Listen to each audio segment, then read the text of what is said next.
UGWUMBA. Adịmma n'afọ 2023 mgbe ya bụ tsunami akpọrọ Peter Obi mesịrị na ihe gbasara election Nigeria, pati a na-amaghị ama onye a na-enwebu onye mee bụ Labour Party nwetara ihe dịka 35-6 ya bụ 35 na House of Rep, nwee senators mmadụ 7. mata na pati ya enweghị structure, na enweghị ebe ha nọ nkịtị, enweghị ebe ha nọ, enweghị ebe a ga-asị na ha ji, enweghị gọvanọ ha, enweghị local gọọmenti chairman rukwuo mgbe ahụ na 2023. o nwee bụrụ na emesiri ya, ọtụtụ ndị mmadụ ma ndị ọkada ma ndị na-aya gwongworo ma onye nke be anyị a sị na ebe ọ bụ na egburu nwanne ya nwoke nke tọrọ ya bụ onye bịara ịzọrọ ndị Labour Party ka e were nke a tinye aka n'obi. imirikiti n'ime ha agbahapụna Peter Obi wee gbaga na imirikiti gbagara na APC maka na ekwere ha nkwa na a ga-enye ha return ticket. o ruo kịta n'ihi return ticket aha ka ọtụtụ n'ime ha na-eji abụ na-ekwu a na-agụ ọnya mandate to stand, mana kịta na ekposisi na ha mgbiri afọ maka na imirikiti n'ime ha ma nwezi ohere ịnaghachite na ya bụ ihe na nyezi ha return ticket. mmiri wee fa ha n'eze, ụfọdụ wee na-agbaghachitezi ugbu a ka ha soro Peter Obi ọzọkwa banye na NDC. ha nọ nnọọ na-eche ka a mara ka ADC ọ ga-enwe isi, ka a mara ka Peter Obi ọ ga-apụ ka ọ ga ozugbo Peter Obi na-abata onye ọbụla gbarụzi ugbu a soro Peter Obi. ya bụ ị na-eme eketa n'afọ posta nta na posta imo, ndị sobu na APC, ndị sobu na PDP bụ ndị sobu mbụ na Labour Party chọziri iso ka ha mara ka onye isi rachichara ụdara ụzọtara n'ụkwụ ka ọ ga-azụtakwa ọzọ. ya ka anyị chọrọ itinye ọnụ n'ụbọchị data epetike ndị Igbo odogwuna nọ ịmana ihe a bụ obi ndị Igbo, obi eziokwu na eziokwu ka anyị chọrọ ikwu tata. do biko ya bụ ndị kedu ihe ekwesịrị ime ha maka na ofu onye si to ex human, ọ bụrụ na mgbaghara dị mana mmehie ama ndị mana ndị Igbo si na ihe eji abụ a na-edi n'akwụna a na-enye ya ego maka ụbọchị ọzọ.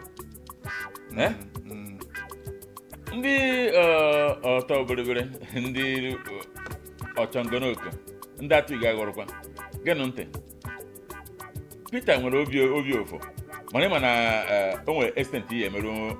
nwaanyị ife ọpịachi ọkpa sị gị ihe emere ihe ụgụrụ n'anya. onye nwa Peter gwu ya zijere ya ozi a na-asị dat na onye ọbụla ji under your name that Labour wee win election wee defeat ebe APC wee chigha kịta ọtọkọ ha kpọdo ile n'ala enyena ya because ihe bịara again bụ na akpaghị aka na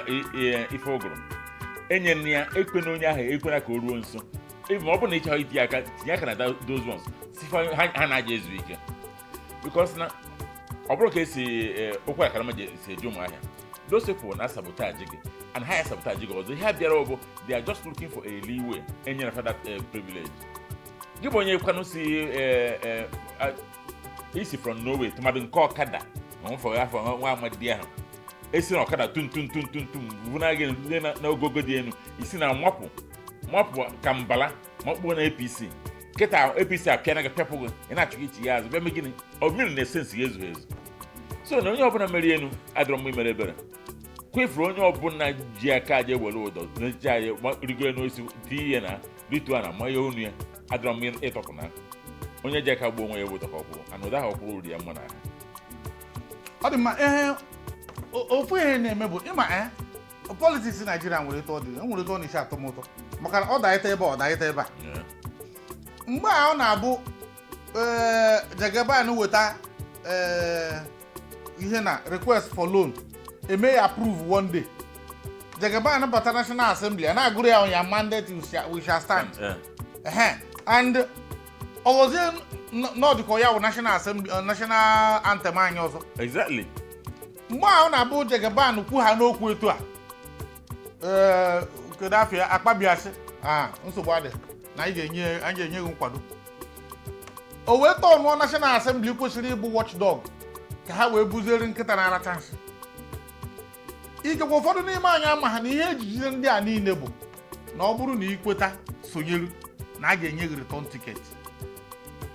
O wee ruziere ka Jagaban chọrọ ịgwa ha sị ha na enwere headmaster nwee principal. Nke mbụ bụ na ọ sịrị ha na ihe mbụ a ga-emegodo bụ na nọ ndị gọvanọs ka ọ dị n'aka ịhọpụta ndị ga-abịa. Ya bụ unu gakwuru ndị gọvanọs na ọ dịghịzi ya nwa n'aka. Nke ahụ Igwe wee jee nga. O wee mechazie wee wepụtazie screening committee ndị APC bụ ebe a na-ekwu onye a chọrọ ka ọ bịa na onye a na-achọghị ka ọ bịa. Ya bụ ndị a screen ọ bụzi nke election nọ na a ga-escreen godu. Ọ bụrụ na e disqualify ya kọọtụ ekwukwo na-achị na ihe ọbụla gbasara primaries ma ọ bụ political parties bụ their internal affair na kọọtụ ama na-atinye ọnụ. Ya bụ na ị tọrọ atọ ka i wee fụ na n'ihi ya ka mmiri ji fa ndị a n'eze ụfọdụ n'ime ha na-agbabata ADC maka na ọnụ riwegoro adịgo committed. Ya bụ na ya bụ oriri ha riwegoro na national ịmakwa ego na a na-ebunye ndị a ma constituency projects ma ihe niile nwoke ma bunyere ha mere agụụ ji dị n'obodo maka na ndị na-eri ego anyị pere mpe. O bụrụ ya ka emechara kịta na ihere wee mee kwetaghị wee na-achịta azụ. Orugo mgbe anyị ga-asị Peter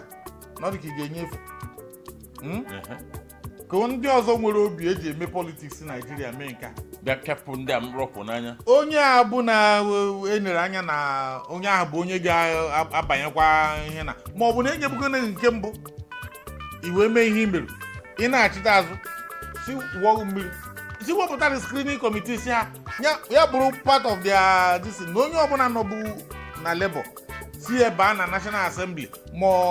State House of Assembly ebe ọbụla ị nọzọ n'ọchịchị ọsọkwa ya bụrụ na ọgụ a nwere capacity ime ihe na ga-anọrọ ana na achọ ọzọ because ihe ha chọrọ bụ ka ejiri afa Peter na NDC shine kwa again a shine je pụta otoro gbagbo ọ bụrụ zebrodo ọchịgụ mgbọ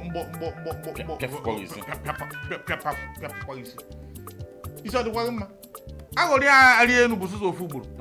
maka na ime onye ọbụgodoro onye ogbe ka imere ime ya nke mbụ mee ya nke ịbụọ ịbịazi mbọsị ọzọ bụ na imeghe ihe ekpere n'ikpere ezigbo omume nke mbụ ịpara ịbata gị na ya bụ na ọ bụrụ na ha ga-eche na Peter n'obi Chineke dị mind ya na enweghị ya ọ ga-ekwu ndị ọzọ su na-ata ya bụ afụfụ ndị anụ na-arụ ya bụ ụlọ mgbe unu niile gbara ọsọ ọ dịka ụlọ na-echi mmiri unu ga-esoro kwado ha mana ugbu a ọkwụbụrụ etu anụ dị unu mara ebe la media papa nọ unu mara ebe abure nọ unu ga-aka unu na ha bido pati ka e wee bidozi ihe na epeti ka anyị ana ndị be anyị ekenekwa m ụnụ na like ụnụ mana ihe abụọ ime obi eziokwu gabli ijere seshọn nke a bụ na anyị ada obi eziokwu sọsọ eziokwu mana ijere seshọn ahachi okwu mma gekwe ntị ọkwa ifuru ndị alụ anyị niile ahụ si Labour wee makpụ APC etonu si makpụ APC chọkịta ịmaba NDC ka unu ya esi wee maba Lagoon jee nụrụ juo nsị ọnụ stay where you are. Okay, APC the woman start on your mandate you shall die. It's not understand. Come on, so again. In fact, other guys say that even city boys, they are coming on. Making more grace. You have to go to grace. Yes, man. Oh, you see, the other one on. For me, I have a mechanical. If you have to go to cages of mandate, the Kenya capital, it will just on other parties. You money will capacity. Ndị Igbo agwana m ọnụ ekebe eziokwu bụ na onye ọbụla jere bifo si na ọmapụmọje ebe ọzọ ọ bụgo na miracle meri onweta tiketi kama ya atụrị ya were that vote jee goro akara na onwe uru ha bara anyị ọkwara ego a na-enye bụ ego akara eziokwu ọ dị mma Igbo anyị ga-asị ka ihe ọma mere onye mere ibe anyị apịachi n'ọnọdụ a nwe na-atụ na ị ga na-esonyekwara anyị na oge Igbo Obi